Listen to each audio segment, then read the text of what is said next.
देख रहे हैं स्टेट न्यूज बुलेटिन। पहले रुक करते हैं हेडलाइंस की ओर।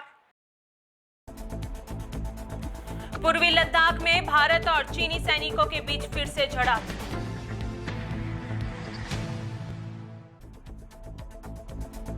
पत्रकारों को ब्लैकमेलर कहने पर सांसद मेनका गांधी के खिलाफ दायर हुई याचिका। गहलोत सरकार ने जारी की गाइडलाइंस, जानिए क्या खुलेगा और क्या बंद रहेगा अनलॉक 4.0 में।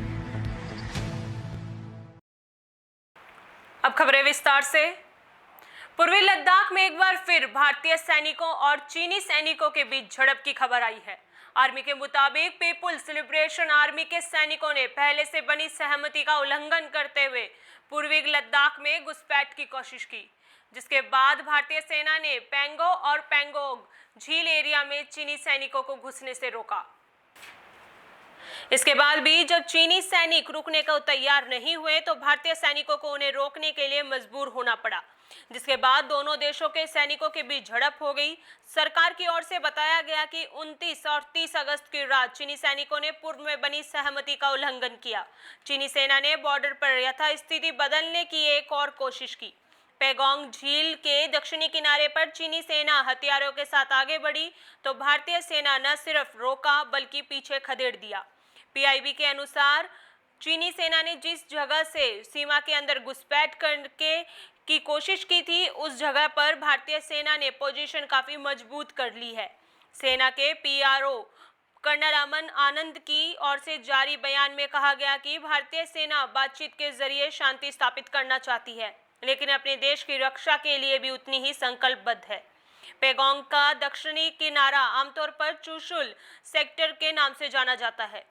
चीनी सैनिकों के बीच मई में हुई हिंसक झड़प के बाद इस इलाके में भारतीय सैनिकों की संख्या बढ़ा दी गई है। आपको बता दें कि चीनी सेना ने एक बार फिर वहीं से सीमा में घुसने की कोशिश की थी, जिसका भारतीय सेना ने मुंहतोड़ जवाब दिया है। सेना के पीआरओ कर्नल अमन आनंद ने बताया कि भारतीय सेना बातचीत के माध्यम से सीमा पर शांति बनाए रखना चाहती है, लेकिन अपनी क्षेत्रीय अखंडता की रक्षा के लिए भी समान रूप से दृढ़ संकल्प है। दोनों देशों के बीच अब सीमा से जुड़े मुद्दों को हल करने के लिए ब्रिगेड कमांडर स्तर की फ्लैग मीटिंग चल रही है। इसके बीच चीनी सेना की ओर से किया गया ये प्रयास सही नहीं है।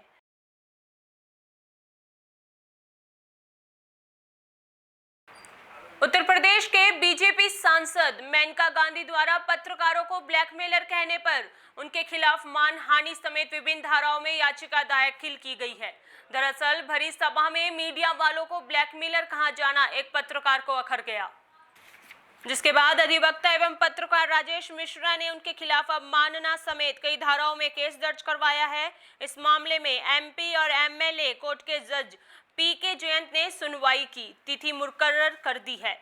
दरअसल अपने पिछले दौरे पर एक स्थानीय व्यवसायी व भाजपा नेत्री द्वारा सांसद मेनका गांधी के पत्रकारों के खिलाफ कान भरने के बाद उन्होंने एक कार्यक्रम में विवादित बयान दिया था, जिसके बाद स्थानीय न्यायालय में परिवाद दर्ज करवाया गया था। याचिका स्वीकार किए जाने के बाद पूर्व केंद्रीय मंत्री और सांसद मेनका गांधी की मुश्किलें बढ़ना तय माना जा रहा है।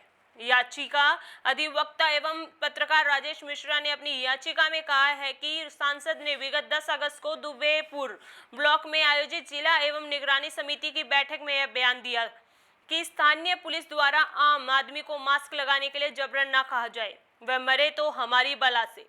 इसी बैठक में मेनका गांधी ने यह बयान भी दिया कि लॉकडाउन के दौरान हॉटस्पॉट की स्थिति में व्यावसायिक गतिविधियां चलने पर पत्रकार द्वारा खबर बनाई जाती है।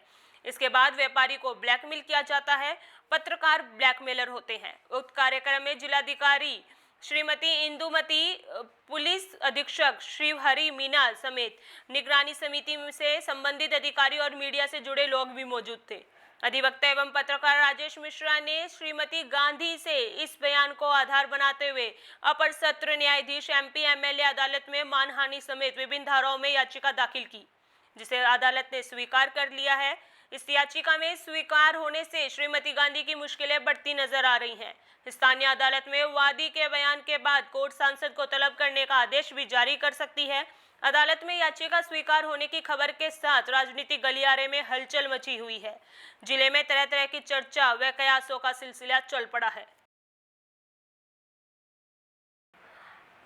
राजस्थान की अशोक गहलोत सरकार ने केंद्रीय गृह मंत्रालय द्वारा जारी अनलॉक 4.0 की गाइडलाइन को लागू करने के आदेश जारी कर दिया है। सरकार ने सोशल डिस्टेंसिंग के साथ mask, thermal scanning, hand wash और सैनिटाइजर को जरूरी करार दिया है। वहीं राज्य में ऑनलाइन और डिस्टेंस एजुकेशन को बढ़ावा देने पर भी जोर दिया गया है। सरकार द्वारा जारी गाइडलाइन के मुताबिक 1 सितंबर से सोशल, अकादमिक, स्पोर्ट्स, एंटरटेनमेंट, कल्चरल, धार्मिक और राजनीतिक कार्यक्रम हो सकेंगे, लेकिन इनमें 50 लोगों से अधिक की अनुमति नहीं होगी। जबकि केंद्र सरकार ने अनलॉक 4.0 के दौरान 100 लोगों को शामिल होने की छूट दी है।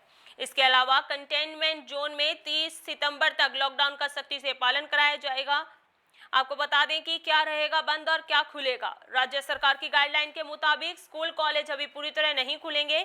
21 सितंबर से 9वीं से 12वीं तक के बच्चे टीचर से गाइडेंस लेने के लिए स्कूल जा सकते हैं। हालांकि इसके लिए पेरेंट्स की लिखित मंजूरी जरूरी होगी। अनलॉक 4.0 की गाइडलाइन के हिसाब से राज्य में 20 सितंबर तक अंतिम संस्कार में शामिल होने वाले लोगों की संख्या 20 तक ही सीमित रहेगी, लेकिन 21 सितंबर के बाद 50 व्यक्तियों की अनुमति होगी। 7 सितंबर से जयपुर में मेट्रो का संचालन होगा। हालांकि ये चरणबद्ध तरीके से शुरू की जाएगी। इस हेतु आवास एवं शहरी मामलात मंत्रालय द्वारा एसओपी जारी की जाएगी।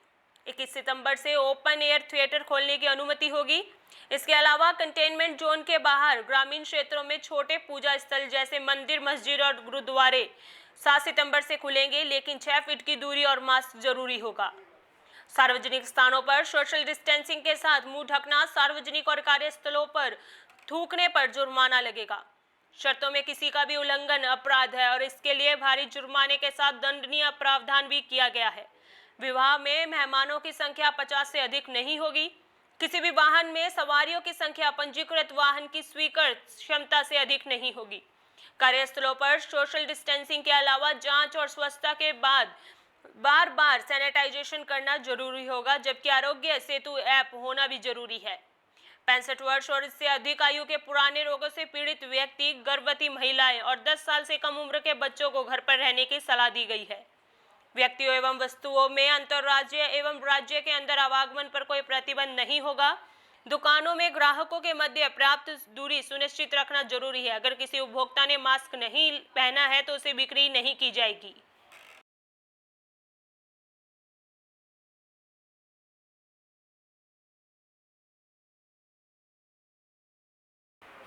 अब खबर कोटा जिले से।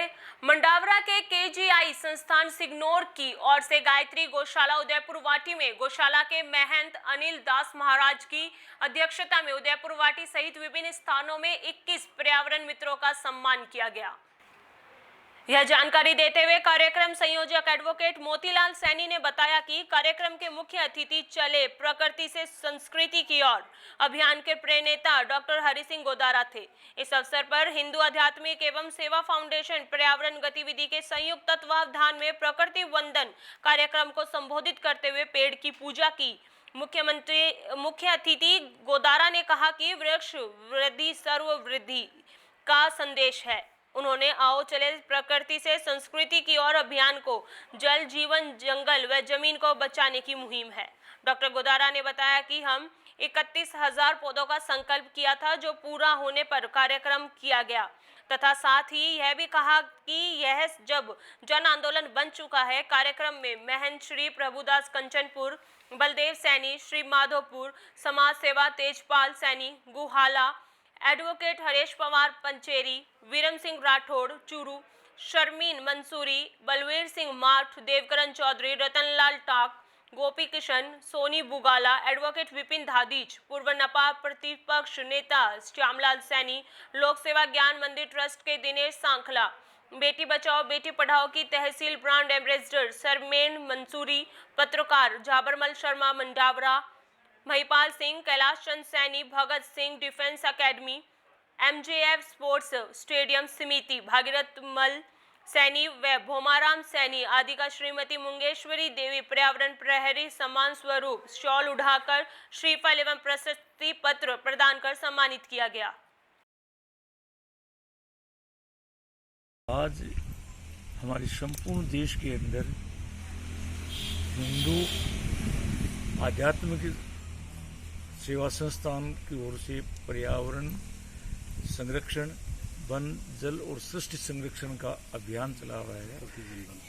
प्रकृति वंदन के इस कार्यक्रम में जो अपने यहाँ सब लोग उपस्थित हुए हैं, ये हम पर्यावरण से लगे हुए पर्यावरण प्रहरी हैं। मैं सभी से आग्रह करना चाहूँगा, प्रकृति है तभी हम हैं, प्रकृति है तभी हमारा जीवन है, प्रकृति है तभी सृष्टि है। इसलिए प्रकृति का विनाश किसी भी स्थिति में होना नहीं चाहिए। प्रकृति का संरक्षण, संवर्धन करना हम मानव जाति का हमारा सर्वप्रथम कर्तव्य है। उस कर्तव्य के बाद में हम अन्य कर्तव्यों की ओर जाएं। इसलिए प्रकृति संरक्षण के लिए हमारा कृष्ण देवी गोदारा सामाजिक कल्याण संस्थान 21,000 पौधे लगा चुके, सर्वाइव कर रहे हैं। विशेष बात यह है, हम इस बात से ज़्यादा प्रशंसित हैं कि वो पौधे सर्वाइव कर रहे हैं। हमारी टीम उनका देखभाल कर रही है। आने वाले समय के अंदर हर व्यक्ति को समझना होगा, करना होगा कि हम प्रकृति के रूप में इनको, पेड़ पौधों को इतना अधिक संवर्धन और वर्धन करें ताकि हमारी आने वाली पीढ़ी, जो पौधे हमें क्या नहीं देते, ऑक्सीजन देते हैं, फल देते हैं, ये हमारे साथ में लकड़ी का, ईंधन का काम देते हैं, हमारे पास इमारती भवन बनाने में काम आता है। तो ऐसी संपदा जो हमें उपलब्ध हो जाए हमारे जीवन में, इसको और अधिक समृद्ध करें। हमारी आने वाली पीढ़ी हमको हमेशा याद करती रहे, याद रहे। और इसलिए हम हमारे युवाओं को विशेष करके ये प्रेरणा देना चाहते हैं, आग्रह करना चाहते हैं, मोटिवेट करना चाहते हैं। इसी संदर्भ में आज हमने यहाँ भी जो ये कार्यक्रम रखा है, इसका तात्पर्य है युवाओं में ये प्रेरणादायी की स्फूर्ति इनके अंदर बढ़े और ये आगे बढ़ करके समाज के लिए उनका ये पर्यावरण के प्रति एक जागरूकता का हर घर में, हर समाज में, हर अपने परिवेश में, आसपास में, सामाजिक क्षेत्र में जितना अधिक पर्यावरण का बढ़ावा किया जा सकता है, उससे हमारा घर परिवार, समाज, हमारा राष्ट्र, हमारा प्रदेश ये समृद्ध होंगे। विश्व के अंदर आज सबसे महत्वपूर्ण आवश्यकता, सर्वप्रथम कार्य की आवश्यकता है जल, जीवन और जमीन को बचाना। और जल जीवन और जंगल है, इनको बचेगा तभी हमारा मानव जाति बचेगी। इसलिए पूरा विश्व इसमें लगा हुआ है। यही हमारी प्रेरणा है, यही हमारा एक मुहिम है। इस मुहिम के लिए हम तय दिल से, तन मन धन से तत्पर हर वक्त और हर समय रहेंगे, ऐसी मेरी इच्छा है। ऐसी मेरे साथियों, मेरे मित्रों की और मेरे इसके कार्यकर्ता जो इसमें लगे हुए हैं। आज यहाँ पर 30 जून को हिंदू प्राथमिक प्रगति वंदन का कार्यक्रम हो रहा था और अभी हमारे के जय संस्थान के अध्यक्ष हरि सिंह जी गोदारा साहब भी यहाँ पर पधारे थे। और मैं आपको बताना चाहती हूँ कि पेड़ों से हमें बहुत लाभ मिलता है, ना कि हमें पेड़ों से कष्ट मिलता है। पेड़ों से ही हम पेड़ों से हमारे घर बनते हैं, पेड़ों से ही हमें आज जो हम अपने शरीर पे वस्त्र पहन के रखे हैं वो भी हमें पेड़ों से ही मिलते हैं। इसलिए मैं आप सभी से रिक्वेस्ट करती हूँ कि आप भी अपने जीवन में एक पौधा ज़रूर लगाइएगा। आओ मिलकर पेड़ लगाएं, हरा भरा ये देश बनाएं, इस वातावरण को स्वच्छ बनाकर इस जीवन को स्वस्थ बनाएं। अब खबर श्री गंगानगर जिले के सूरतगढ़ क्षेत्र से। घग्गर नदी में छोड़ा गया 9,000 क्यूसेक पानी विजयनगर पार कर गया। नदी में दोबारा पानी आने से किसानों के चेहरों पर रौनक आ गई है। आपको बता दें कि सूरतगढ़ से होती हुई घग्गर नदी अनूपगढ़ क्षेत्र तक खेतों को सींचती है। हिमालय की पहाड़ियों से चलकर यह नदी हरियाणा, पंजाब से होती हुई राजस्थान के हनुमानगढ़, सूरतगढ़ से अनूपगढ़ तक पानी पहुंचाती है। घग्गर का पानी अपने साथ लवणीय पदार्थों को लेकर आता है, जो विशेष तौर पर धान की फसल के लिए गुणकारी साबित होता है। घग्गर बेल्ट को धान की बेल्ट के रूप में जाना जाता है तथा इसे बड़े भूभाग में चावल की फसल खूब होती है। लेकिन पानी की कमी के चलते घग्गर में पानी आने तक किसान वर्ग फसल को बचाने के लिए ट्यूबवेल के पानी का सहारा लेता है, जो बहुत ही महंगा सौदा होता है। देश को बहुत बड़ी मात्रा में चावल राजस्थान से सप्लाई होता है। बीते महीने घग्गर नदी में 21 जुलाई को 3,000 क्यूसेक पानी छोड़ा गया था, जो खपत के हिसाब से बहुत कम था। पानी विजयनगर तक भी नहीं पहुंच पाया था तथा किसानों ने घग्गर में पानी की आस छोड़ दी थी। लेकिन हिमाचल, पंजाब में व्यापक बारिश होने से घग्गर में बीते 4 दिन में पूरा पानी छोड़ा जा रहा है। दिन प्रतिदिन पानी की मात्रा में बढ़ोतरी हो रही है। किसानों ने घग्गर नदी से ट्यूबवेल के जरिए पानी उठाकर धान की फसल में लगाना शुरू कर दिया है। किसान पवन बिश्नोई ने बताया कि घग्गर नदी का पानी खेतों में अधिक समय तक ठहरा रहता है, जबकि ट्यूबवेल का पानी कम समय में ही सूख जाता है। तथा ट्यूबवेल के पानी में अनावश्यक खरपतवार उग जाती है, जिसे हटाने में किसान को अतिरिक्त खर्चा करना पड़ता है। आज डीपी के संवाददाता एस के धैया ने मानक सर के समीप से बह रहे घग्गर के पानी का अवलोकन किया तथा पाया कि पानी तेज गति से बह रहा था। जल्द ही पानी अनूपगढ़ तक पहुंचकर खेतों की प्यास बुझाएगा। घग्गर राइस बेल्ट में मुख्यतः मुच्छल धान, बासमती धान की रोपाई की जाती है। यह धान महंगे भाव में हरियाणा की व्यापारी खरीद कर ले जाते हैं। इस पहले किसान धान की पुआली को खेतों में जला देते थे, जिससे वातावरण में धुआं छाया रहता था, लेकिन पिछले कुछ सालों से किसानों ने इसे बिक्री करने लग गए हैं तथा भट्टों पर भी भेजना शुरू कर दिया है। यही नहीं, किसान इसे कुतर मशीन से कुतर कर पशुओं को भी खिलाते हैं, जिससे किसानों को इनकम प्राप्त होती है।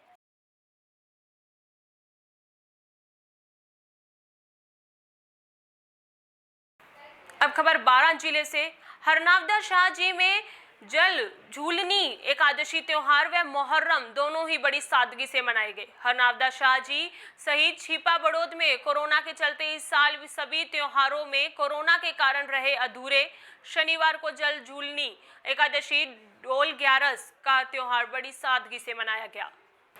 रविवार को मुस्लिम समाज ने कोरोना का देखते हुए राज्य सरकार की गाइडलाइन अनुसार मोहर्रम के त्योहार पर ताजिया को इमाम बाड़े में रखकर मनाया। इस वर्ष दोनों ही त्योहारों पर नहीं निकाला गया जुलूस व अखाड़ा, ढोल ताशे भी नहीं बजाए गए। वहीं पुलिस विभाग भी पूर्ण रूप से मुस्तैद नजर आया।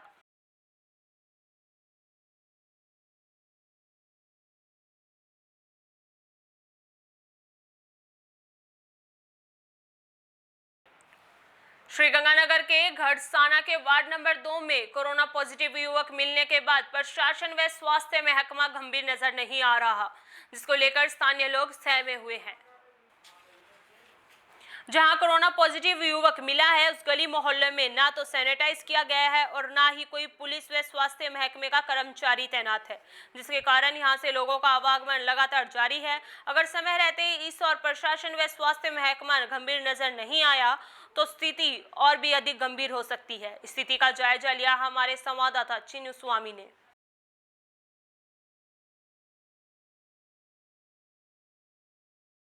श्रीगंगानगर जिले के नई मंडी गड़साना में कोरोना पॉजिटिव मिलने के बाद एक युवक पुलिस प्रशासन व स्वास्थ्य महकमा गंभीर नज़र नहीं आ रहा है। आप देख रहे हैं इस गली में कोरोना पॉजिटिव एक युवक मिला है। युवक पॉजिटिव मिलने के बाद गली में किस तरह आना जाना लोगों का है और पुलिस प्रशासन द्वारा इस गली में किसी भी प्रकार की कोई व्यवस्था नहीं की गई है। अगर समय रहते इस गली में किसी प्रकार की कोई व्यवस्था नहीं की गई तो कोरोना जैसी वैश्विक महामारी एक विकराल रूप ले सकती है। मैं कैमरामैन विकास पारिक के साथ चिन्नू स्वामी, DPK न्यूज़। सरकार के द्वारा जो वादा किया था बिजली की दरें हम नहीं बढ़ाएंगे, आज वर्तमान राज्य सरकार द्वारा बेतहाशा बिजली की दरों में वृद्धि की गई। बिजली के बिल माफ करने हेतु अधिशासी अभियंता को ज्ञापन सौंपा। भाजपा मंडल बगरू ग्रामीण मंडल ने दिया ज्ञापन।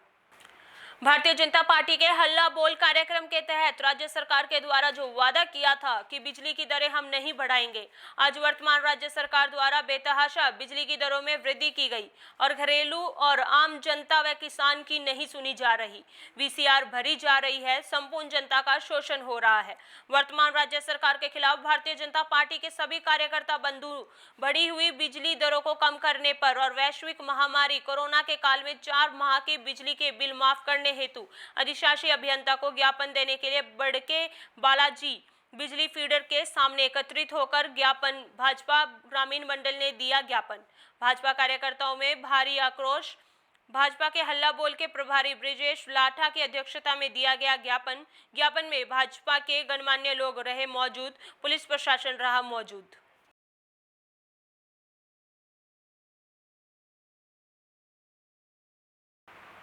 अब खबर जालोर जिले से। आहोर उपखंड क्षेत्र के हरजी कस्बे में बिजली बिल माफ करने को लेकर बीजेपी कार्यकर्ताओं में रैली निकालकर कनिष्ठ अभियंता हरजी को दिया ज्ञापन। अड़ोस पड़ोस के करीब सभी गांव के बीजेपी कार्यकर्ताओं ने हरजी बस स्टैंड से होते हुए गहलोत सरकार के खिलाफ नारेबाजी करते हुए हरजी के GSS पहुंचे। वहां राजस्थान के मुख्यमंत्री अशोक गहलोत का पुतला फूंक कनिष्ठ अभियंता को ज्ञापन दिया। ज्ञापन में बिजली बिल माफ करने का हवाला दिया गया।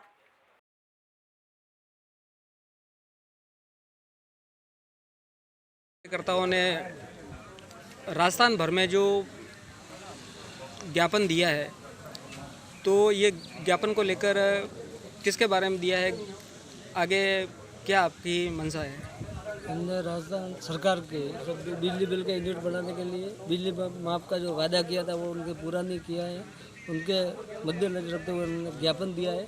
तो पूरे प्रदेश भर में हमारे सतीश पुनिया जी के नेतृत्व में कार्यक्रम हो रहा है। सभी विधायक, सांसद, जिला अध्यक्ष, मंडल स्तर पर यह कार्यक्रम है और 3 दिन का कार्यक्रम है। आज GSS स्तर पे है, मंडल स्तर पे, तहसील विधानसभा स्तर पे है, लास्ट में जिला स्तर पे कार्यक्रम होगा।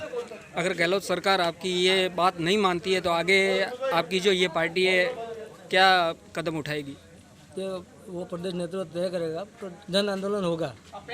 जनता के साथ ये धोखा है, जो उन्होंने वादे किए थे वो एक भी वादा पूरा नहीं किया है राजस्थान सरकार ने। स्टेट न्यूज बुलेटिन में फिलहाल के लिए बस इतना ही। देखते रहिए DPK न्यूज। नमस्कार।